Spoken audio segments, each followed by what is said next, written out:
उज्जैन के विश्व प्रसिद्ध महाकालेश्वर ज्योतिर्लिंग में 2 दिन पहले 18 अगस्त सोमवार को एक अनोखी घटना घटित हुई। यहाँ रोजाना की तरह रात्रि 8 बजे शिवलिंग पर श्रृंगार किया जा रहा था। शिवलिंग पर भांग से भगवान शिव का मुखौटा बनाया गया। इस दौरान बड़ी मात्रा में भांग लगाई गई। इसके तत्काल बाद आरती शुरू ही होने वाली थी कि भांग का श्रृंगार टूटकर नीचे गिर गया। यहाँ शिव के मुखौटे से नाक, होठ और एक आंख टूटकर नीचे गिर गई। कुछ ही क्षण में मंदिर के गर्भगृह में मौजूद पंडित पुजारी ने तत्काल फिर से मुखौटा बनाया और आरती की। ये पूरी घटना मंदिर में लगे सीसीटीवी में कैद हुई, जो कि वायरल हो रही है। इस घटना के बाद महाकाल मंदिर प्रबंध समिति और मंदिर के पंडित पुजारियों पर कई प्रकार के सवाल खड़े हो रहे हैं। घटना को लेकर ज्योतिष आचार्य और धर्म के ज्ञाता भी अपना अलग अलग मत दे रहे हैं। धर्म के ज्ञात महर्षि पाणिनि वेद विद्या संस्थान के पूर्व कुलपति और पूर्व संभागायुक्त डॉक्टर मोहन गुप्ता ने मीडिया से चर्चा करते हुए कहा कि वैसे तो भांग के श्रृंगार का किसी भी शास्त्र में कोई प्रावधान नहीं है। बाबा महाकाल को चढ़ाने का कोई विधान नहीं रहा है।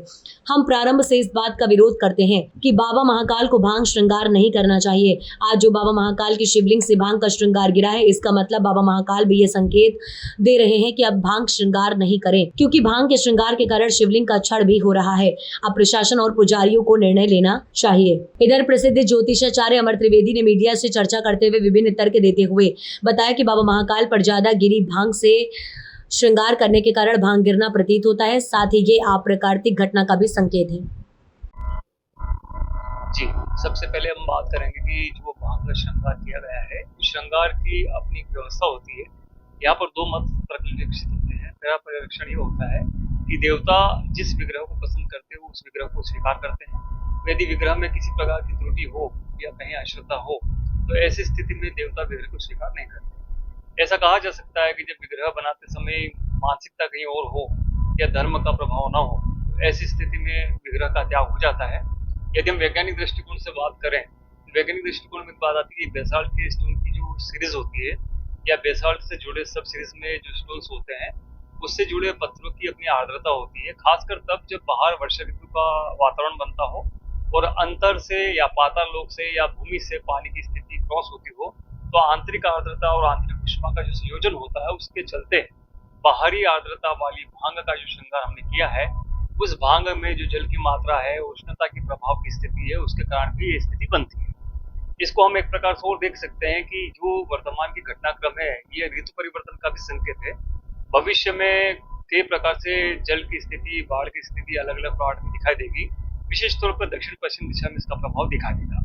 वहीं कई प्रकार की अप्राकृतिक घटनाओं का भी क्रम आने वाले 4 महीने में दिखाई देगा।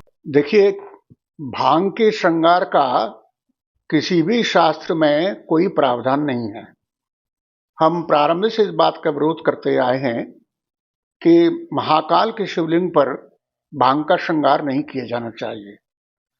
पहली बात तो यह है कि शास्त्रों में कहीं भी कोई उल्लेख नहीं है, न शिवपुराण में न लिंग पुराण में।